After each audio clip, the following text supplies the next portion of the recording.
পবিত্র রমজান মানেই বাহারি সব ইফতার। দেশের পাশাপাশি বিদেশের নানা আইটেম বানানোর হিড়িক পড়ে যায় এই সময়। মুসলিম অধ্যুষিত দেশ উজবেকিস্তানের জনপ্রিয় ইফতারি আইটেম প্লভ বা ওশ নজর কেড়েছে ভোজন রসিকদের।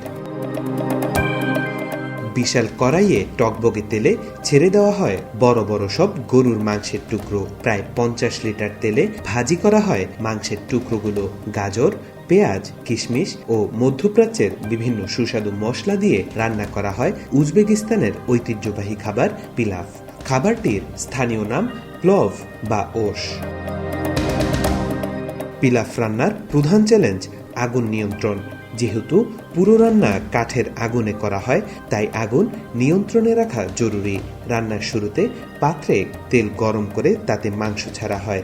মাংসের আকার বড় হওয়ায় এগুলোকে সুতো দিয়ে বেঁধে দেওয়া হয়। পিলাফে স্থানভেদে ব্যবহার করা হয় গরু, ছাগল, ভেড়া, দুম্বা কিংবা উটের মাংস।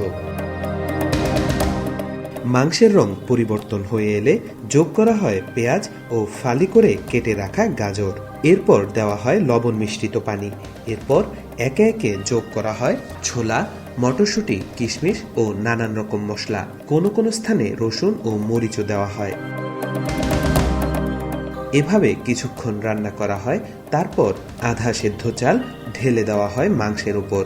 চালগুলো সমান করে দিয়ে স্টিলের বড় বড় থালা দিয়ে ঢেকে দেওয়া হয়। এবার ঘন্টা খানেক ধরে রান্না হয় এই ঐতিহ্যবাহী খাবার।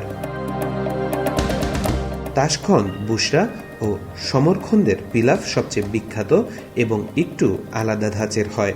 স্থানীয় উপাদান ও রান্নার ধারা অনুযায়ী স্বাদে ভিন্নতা হয়। তাশখন্দ পিলাফে সব উপাদান একসাথে রান্না করা হয়। বুখারা পিলাফে মাংস ও চাল আলাদা রান্না করা হয়। সমরখন্দ পিলাফে স্তরে স্তরে একই পাত্রে রান্না করা হয়।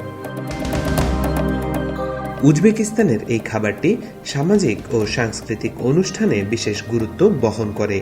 বিশেষ করে বিবাহ ও অন্যান্য উৎসবে বিশাল পরিসরে পিলাফ রান্না করা উজবেক ঐতিহ্যের একটি অংশ। সাধারণত পিলাফের সাথে সেদ্ধ ডিম, টক দই, সালাদ ও কাঁচা পেঁয়াজ পরিবেশন করা হয়। উজবেকিস্তানে পিলাফ রান্নার প্রতিযোগিতাও হয় এবং সেটি কয়েক হাজার মানুষকে পরিবেশন করা হয়। এই ঐতিহ্যটি সামাজিক ঐক্য ও বন্ধনের প্রতীক হিসেবেও দেখা হয়। তাওফিকুল ইসলাম, আজকাল।